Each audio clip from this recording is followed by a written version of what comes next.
નમસ્કાર, ગ્રાઉન્ડ રિપોર્ટમાં આપનું સ્વાગત છે. હું છું આપની સાથે સંધ્યા. ચોમાસાના આગમનની તારીખોની આગાહી થઈ રહી છે. ચોમાસાની કાગડોળે ખેડૂત રાહ પણ જોતો હોય છે. ખેડૂતોની ચિંતા વાવણીની હોય છે, ત્યારે ખેડૂતોએ વાવણીનું પ્લાનિંગ કેવી રીતે કરવું તેને લઈ કૃષિ નિષ્ણાતો સલાહ આપી રહ્યા છે.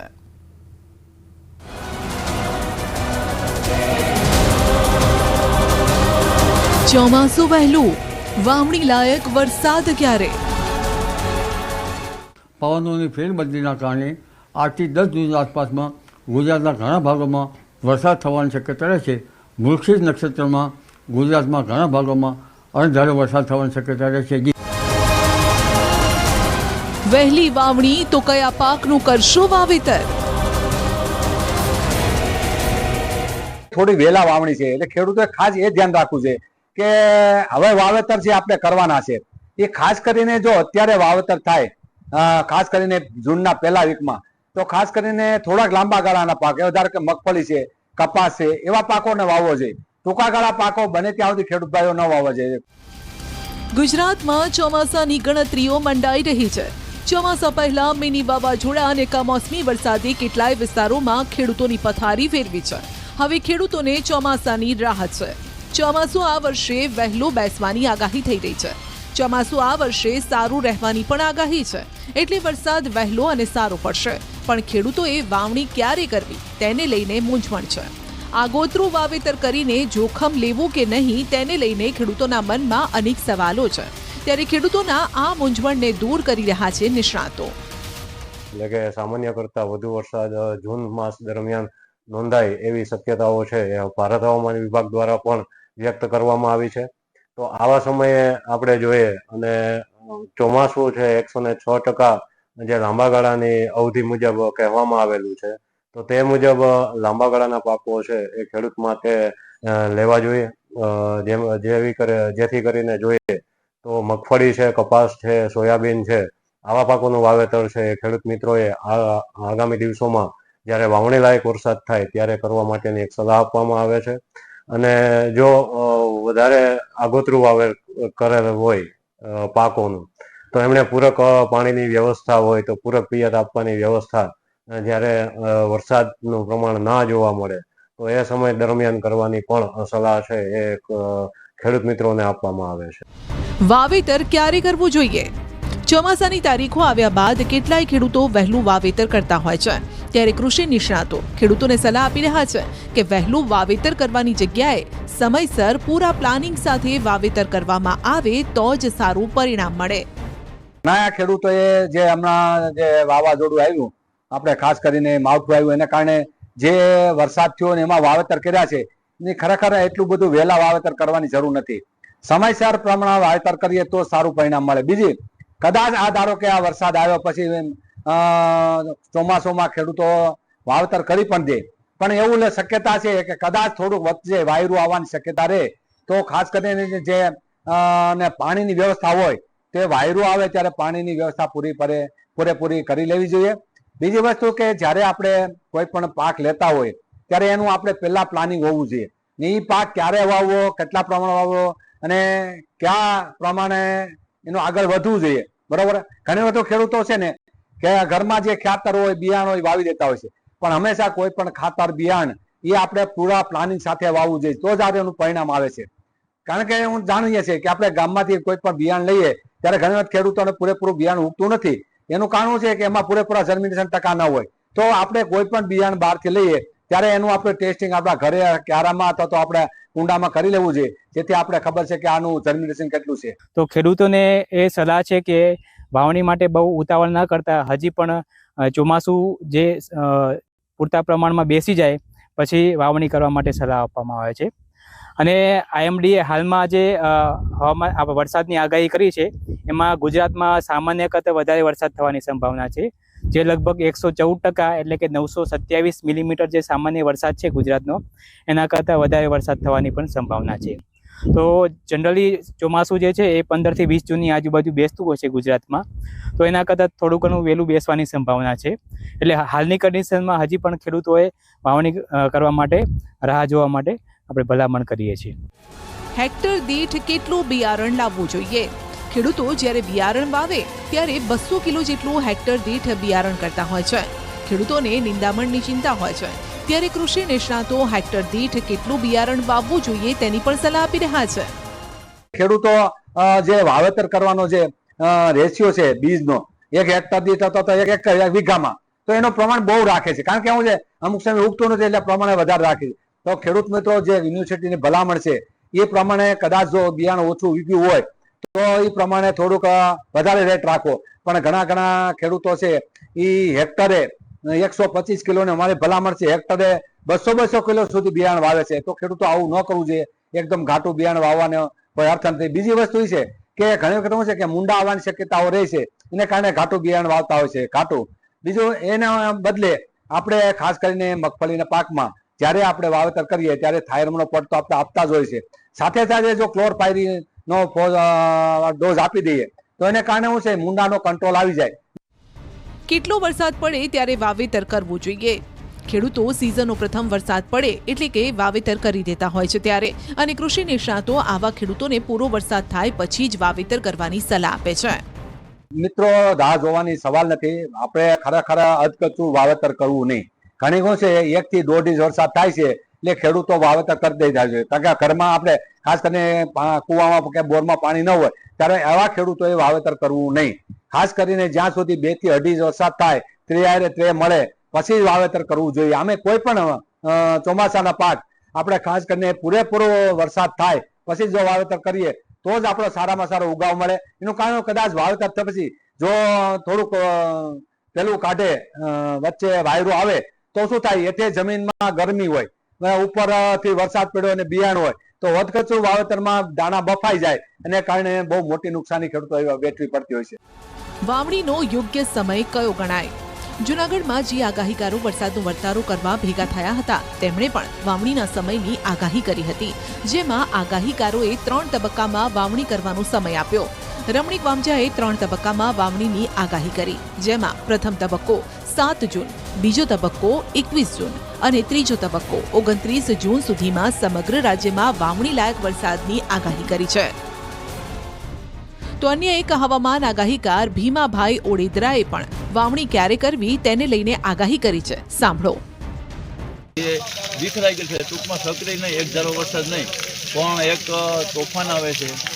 તો જૂન બેસતા એમાં વાવણી થાય અને ખૂબ વરસાદ થાય. પછી જુલાઈની અંદર પણ એવું જ છે, એમાં તોફાન આવે છે અને ઘણા રાજ્યોમાં થાય અને વરસાદ સારો થાય. એ પછી ઓગસ્ટ અને સપ્ટેમ્બરમાં વરસાદ ઋતુ છે પણ ક્યાંય થાય ને ક્યાંય ઓછો થાય એવું છે. જરૂર પૂરતો વરસાદ નહીં, થોડીક ખેંચ રહેશે એવું થાય.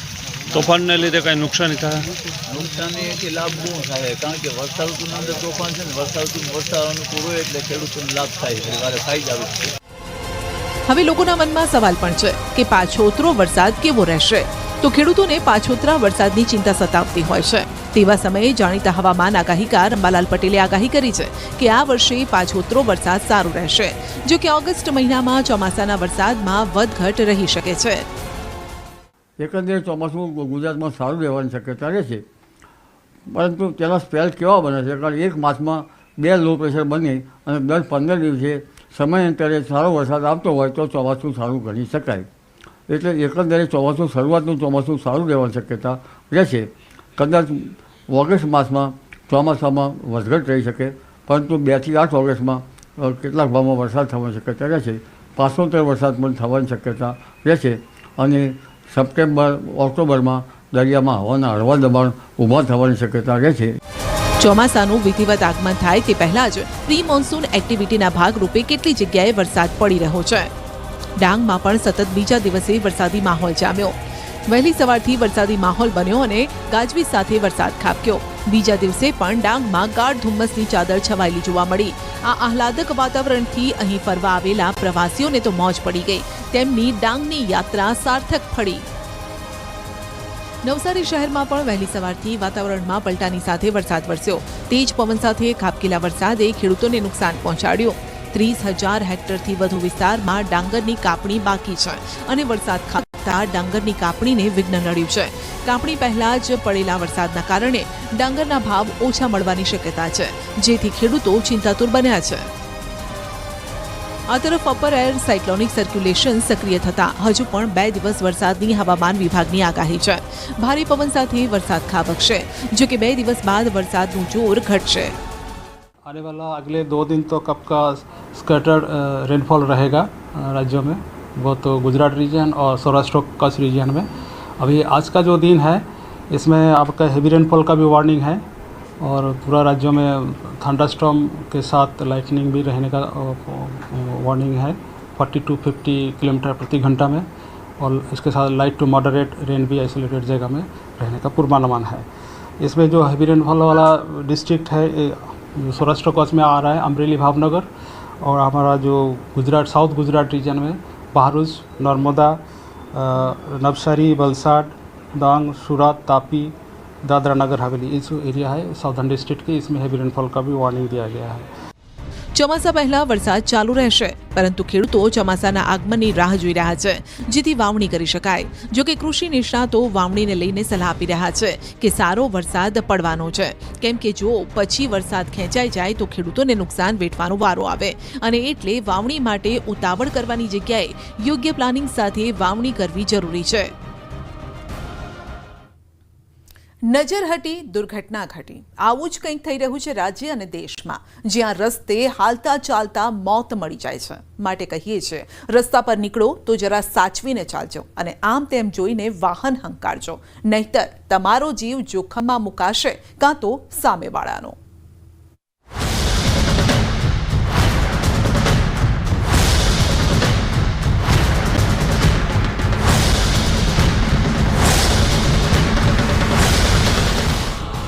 એ ગયો.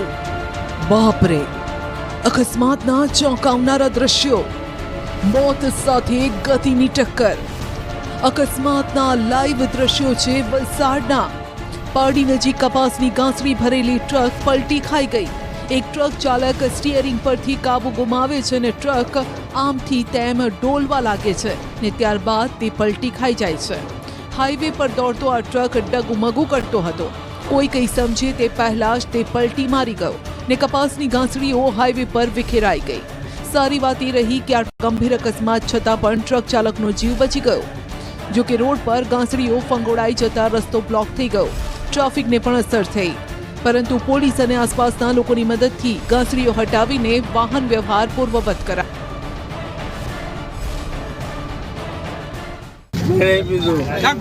આ બધું શું બતાવે? ગંગા જે પીધું ગાડીમાં ફૂલ દારૂ છે, પકડ દેલા ભાઈ, ગાડીમાં ફૂલ દારૂ ભરેલો છે.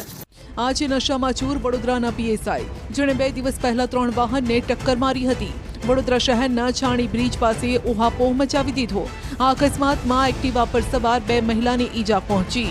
તો અકસ્માત સર્જનાર કારને કેટલાક રાહદારીઓએ રોકીને તપાસ કરતા તેમાંથી ખાખી વર્દીમાં પીએસઆઈ જોવા મળ્યા.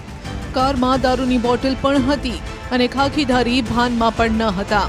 યુવકો દ્વારા કારની તપાસ કરવામાં આવતા તેમાં વિદેશી બ્રાન્ડની 2 દારૂની બોટલ મળી હતી. તપાસ કરતા માલુમ પડ્યું કે નશામાં પીએસઆઈએ આ અકસ્માત સર્જ્યો હતો. બરાબર જ નેમ પ્લેટ શું છે? વાય એમ પડિયાર, વાય એચ પડિયાર, બરોબર લઈ લે. કમ્પ્લીટ ઉડા આ જોઈ લે, ગાડીનો લઈ લે. બેહી જાઓ સાહેબ, બેહી જાઓ. તમારામાં હોશ નહીં, બેહી જાઓ. તમે કોકને ગાડી ઠોકી છે ને, બેહી જાઓ. હવે શાંતિ રાખો. ચાલુ જ છે તમારી ગાડીની હાલત. તમે આટલા પીધેલા છો? નહીં પીધેલા, નહીં પીધેલા. આ તરફ દારૂના નશામાં ધૂત કાર ચાલકે એક્ટિવાને બાઇકને ટક્કર મારી. દ્રશ્યો અમદાવાદના છે. એટલું જ નહીં, કાર તો પાન પાર્લરમાં ઘૂસી ગઈ હતી. ખતરનાક દ્રશ્યો અમદાવાદના માનવ મંદિર પાસેના છે. માનવ મંદિર પાસે નશામાં ધૂત થઈને એક કાર ચાલક પૂરપાટ ઝડપે આવ્યો. કાર ચાલકે સ્ટીયરિંગ પરથી કાબુ ગુમાવતા કારે એક્ટિવા ચાલક અને બાઇકને જોરદાર ટક્કર મારી. બંનેને ટક્કર માર્યા બાદ કાર વિજય પાન પાર્લરમાં ઘૂસી ગઈ. આ દરમિયાન ત્યાં ઉભેલા 27 વર્ષીય કલ્પેશ સોલંકીને ટક્કર વાગી. અકસ્માતમાં ઈજાગ્રસ્ત કલ્પેશ અને 2 વાહન ચાલકોને સારવાર માટે હોસ્પિટલ ખસેડાયા, જ્યાં એકનું મોત થયું. આ બનાવની જાણ થતાં પોલીસ પણ ઘટના સ્થળે પહોંચી. કારમાં બેઠેલ વ્યક્તિ દારૂ પીધેલી હાલતમાં મળી આવ્યો છે. તો અમદાવાદમાં જ બીજો એક અકસ્માત સર્જાયો. રફતારના રાક્ષસે અડધી રાત્રે એસજી હાઈવેને બાનમાં લીધો. પેલેડિયમ મોલ તરફના હિસ્સામાં બ્રિજ પર રાત્રે 2 કાર અને 1 એક્ટિવા વચ્ચે અકસ્માત થયો. અકસ્માતમાં એક્ટિવા ચાલક ગંભીર રીતે ઇજાગ્રસ્ત થયો. કાર ચાલક અકસ્માત કરીને ફરાર થઈ ગયો અને કાર એટલી સ્પીડમાં હતી કે કારનો આગળનો ભાગ ડૂચો વળી ગયો. સુરતમાં પીપોદરા નજીક નેશનલ હાઈવે 48 પર કાર અને ટ્રક વચ્ચે અકસ્માત સર્જાયો. કારનો કચ્ચરઘાણ વળી જતા યુવકને ભારે જહેમતથી પતરો તોડીને બહાર કઢાયો. યુવક સહિત અન્ય ઘાયલોને સારવાર માટે ખસેડાયા. મોડી રાત્રે અમદાવાદ મુંબઈ હાઈવે પર અકસ્માતની આ ઘટના બની હતી. તો પીલીભીતમાં બલસપુર હાઈવે પર ચોંકાવનારો અકસ્માત. આ સનસનીખેજ અકસ્માતનો સીસીટીવી છે. પીલીભીતના બરખેડા પોલીસ સ્ટેશન વિસ્તારમાં મુસાફરોને લઈને જતી ગાડીને ટ્રકે પાછળથી ટક્કર મારી. દ્રશ્યોમાં જોઈ શકાય છે કે ટ્રકે અચાનક જ સંતુલન ગુમાવ્યું. બાજુમાંથી પસાર થતા મોટરસાયકલ સવાર યુવકને પણ ટક્કર મારી અને ત્યારબાદ અન્ય એક વાહનને જોરદાર અથાડી હતી, જેના કારણે મુસાફર અને મોટરસાયકલ ચાલક ગંભીર રીતે ઘાયલ થયા, જેમને બરખેડાના સામુદાયિક આરોગ્ય કેન્દ્રમાં ખસેડવામાં આવ્યા. આ સમગ્ર ઘટના નજીકમાં લગાવેલા સીસીટીવી કેમેરામાં કેદ થઈ ગઈ, જેમાં જોઈ શકાય છે કે ટક્કર કેટલી ગંભીર હતી. તો રાજસ્થાનના ઝુંઝુનુના સુલતાના ટાઉનમાં આઘાતજનક માર્ગ અકસ્માત. પિકઅપ ટ્રકે બાઇક સવારને જોરદાર ટક્કર મારી. અલગ અલગ 3 એંગલથી લેવાયેલા દ્રશ્યો જુઓ અને નક્કી કરો કે વાંક કોનો છે. એક તરફથી પિકઅપ વાન પૂર ઝડપે આવી રહી છે, બીજી બાજુ ગલીમાંથી એક બાઇક સવાર પણ જોરદાર સ્પીડથી પસાર થઈ રહ્યો છે. બંને પોતાની સ્પીડમાં છે અને બંને બીજી બાજુથી આવતા વાહનથી અજાણ છે. સામાન્ય રીતે રસ્તો ક્રોસ કરતા સમયે આપણે હોર્ન વગાડતા હોઈએ છીએ, અથવા તો જ્યાં 4 રસ્તા હોય અથવા તો બીજો રસ્તો મળતો હોય ત્યાં આપણે સ્પીડ ઓછી કરતા હોઈએ છીએ, પરંતુ અહીંયા બંને વાહન ચાલકો સ્પીડમાં છે, જેનો ભોગ ખુદ બાઇક સવાર બને છે. પિકઅપ વાન ટક્કર મારીને ત્યાંથી આગળ નીકળી જાય છે, જ્યારે કે બાઇક સવાર નીચે પટકાયા બાદ ઊભો પણ નથી થઈ શકતો. આ ટક્કર એવી જોરદાર હતી કે ત્યાં ઉભેલ બીજો યુવાન પણ નીચે પટકાયો. પ્રાથમિક સારવાર બાદ યુવાનને જયપુર રિફર કરાયો. તો ઉજ્જૈનના રસ્તા પરના સીસીટીવીના દ્રશ્યો પ્રથમ નજરે આપને સામાન્ય લાગશે, જ્યાં ઘરની બહાર કેટલાક લોકો વાતચીત કરી રહ્યા છે. રસ્તા પર વાહનોની અવરજવર પણ સામાન્ય છે. જો કે તેવામાં જ કંઈક એવું બને છે કે પુરુષ અને મહિલાઓ જે વાતચીતમાં મશગુલ હતા તે અચાનક ઊભા થઈને કોઈની તરફ ઇશારો કરીને તેની પાછળ દોડે છે. હકીકતમાં આ સમયે રસ્તા પર એક બાઇક સવારને કાર સવારે ઉડાડી દીધો ને તે કાર લઈને પૂરપાટ ઝડપે ત્યાંથી પસાર થવાનો પ્રયત્ન કરે છે. ઉજ્જૈનમાં રફતારના રાક્ષસ બેફામ બન્યા છે, જેનું આ ઉદાહરણ છે. જીવતો જાગતો સબૂત છે. બેફામ કાર ચાલક તો રસ્તા પરથી પસાર થઈ જાય છે, પરંતુ તે ખેડૂત નીચે પટકાઈ જાય છે. ભયાનક અકસ્માતમાં ખેડૂતનું ઘટના સ્થળે મોત થાય છે. અકસ્માતના ધ્રુજાવી દેતા આ દ્રશ્યો છે. સીસીટીવી સામે આવ્યા છે અને ત્યારબાદ આસપાસના લોકો પણ એકઠા થઈ જાય છે. તો યુપીના અકસ્માતના ભયંકર દ્રશ્યો. મોતની રફતાર જોઈ લો. મથુરામાં ભયંકર અકસ્માત. ડમ્પર અને ટ્રેક્ટર ટ્રોલી વચ્ચે જોરદાર ટક્કર થઈ. બંને વાહનો ફંગોળાઈ ગયા. અકસ્માતમાં ટ્રેક્ટર ચાલક ગંભીર રીતે ઘાયલ થયો. અકસ્માતના રૂવાડા ઊભા કરી દે તેવા દ્રશ્યો સામે આવ્યા. ડમ્પર આખું ટ્રેક્ટર ટ્રોલીમાં ઘૂસી ગયું, જાણે કે બંને ઊંઘમાં હોય ને વાહન ચલાવતા હોય ને અકસ્માત સર્જાયો હોય તેવું કંઈક લાગી રહ્યું છે. જો કે જોરદાર ટક્કરનો અવાજ સાંભળી આસપાસના લોકો એકઠા થઈ ગયા અને બંને ડ્રાઈવરને બહાર કાઢ્યા. તમિલનાડુના તિરુપત્તુરમાં પણ કાર જાણે કે રસ્તો ભૂલી ગઈ. જોઈ લો આ દ્રશ્યો, જ્યાં ટ્રાફિક રાબેતા મુજબ છે. નાનાથી મોટા વાહનો સંભાળીને વાહનો હંકારી રહ્યા છે. તેવામાં સફેદ કારની પાછળથી એક વાદળી રંગની કાર પૂરપાટ ઝડપે આવે છે. સફેદ કારને ઓવરટેક કરીને ડાબી બાજુ વળાંક લે છે ને થાંભલા સાથે સીધી અથડાઈ જાય છે. ટક્કર એટલી જોરદાર હતી કે લોખંડનો થાંભલો કાર અથડાતા વેંત વળી ગયો ને કારના આગળના ભાગનો ડૂચો વળી ગયો. સીસીટીવીમાં જોતા લાગે છે કે કાર ચાલક ઓવર સ્પીડમાં હતો. તેણે આગળ ચાલતી કાર ન દેખાઈ. નજીક આવતા ખબર પડી તો મોડું થઈ ગયું અને કારને બચાવવા જતા સ્ટીયરિંગ પરથી તે કાબુ ગુમાવી દે છે. તમિલનાડુના અંબુર નજીક અકસ્માત સર્જાય છે. કાર એટલી સ્પીડમાં હતી કે વાહનો સાથે તે અથડાઈ પણ ખરી. વીજપોલ સાથે અથડાઈ ગઈ ને પછી તે ખાડામાં પડી ગઈ. અકસ્માતના રૂવાડા ઊભા કરી દે તેવા આ સીસીટીવી છે. તો તમિલનાડુના વેલ્લોરમાં રસ્તો કેરીઓથી ભરાઈ ગયો.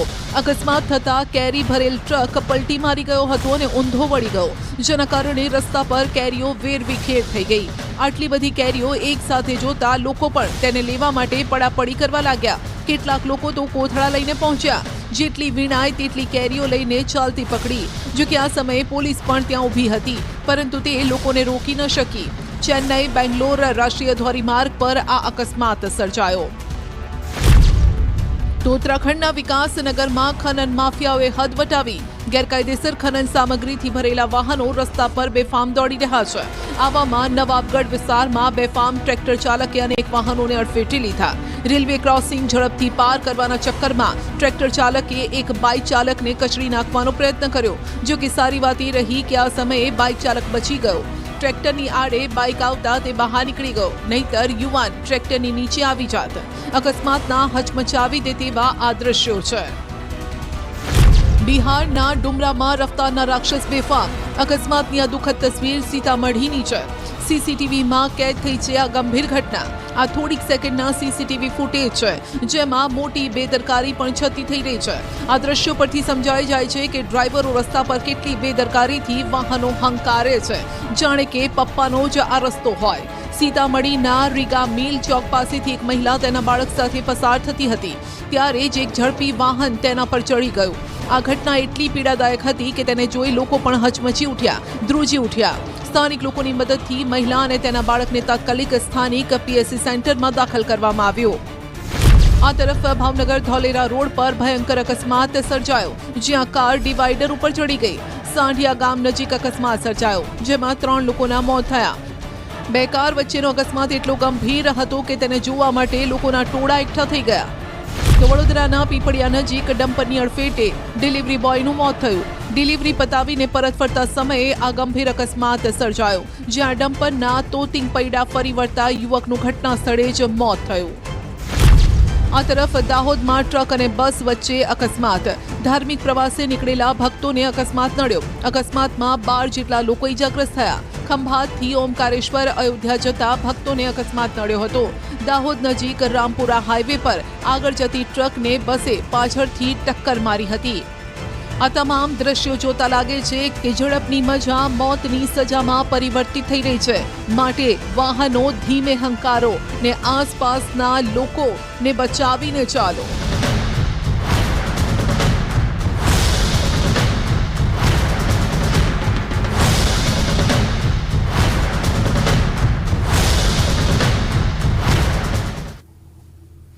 રાજ્યમાં ગ્રામ પંચાયતની ચૂંટણીની તારીખો જાહેર થઈ ગઈ છે, અને ત્યારે આજે અમે તમને છોટાઉદેપુરના એક એવા ગામમાં લઈ જઈએ કે જે 13 વર્ષથી પંચાયત વિહોણું છે, જેના કારણે ગામના લોકો અન્ય ગામોની સાથે વિકાસ મામલે તાલથી તાલ નથી મિલાવી શકતા.